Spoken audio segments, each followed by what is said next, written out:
নমস্কার কৃষ্ণপ্রেমী গুণী শ্রোতাজনেরা। হিন্দু পৌরাণিক কাহিনী ও বৈষ্ণব মতবাদ অনুসারে মহাদেব শিব হলেন নারায়ণ বা বিষ্ণুর শ্রেষ্ঠ ভক্ত। তাই তিনি সর্বদা তার হৃদয়ে নারায়ণের নাম ও রূপ ধারণ করে ধ্যানমগ্ন থাকেন। শিব ও নারায়ণ অভিন্ন।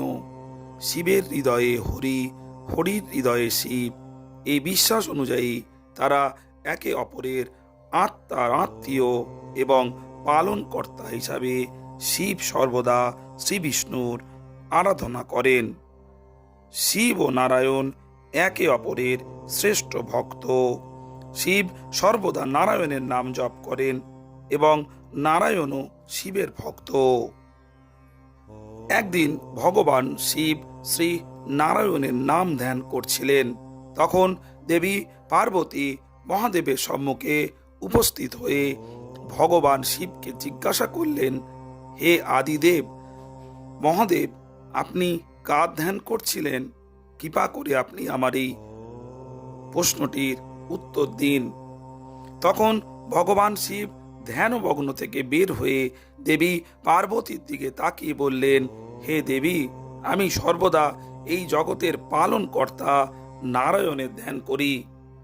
দেবী পার্বতী বললেন, মহাদেব, বিষ্ণু এবং ব্রহ্মা ত্রিমূর্তি সমক্ষ আপনি বিষ্ণু ধ্যান কেন করেন?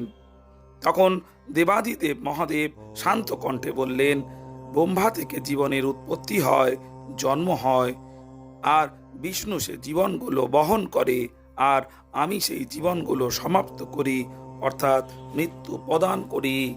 যখন কোনো ঘটনা ঘটিত হয় তখন সম্পূর্ণ জ্ঞান প্রাপ্ত হওয়া সম্ভব হয় না। ঘটনা ঘটে যাওয়ার পরে সবকিছু স্পষ্ট রূপে জ্ঞান প্রাপ্ত হয়।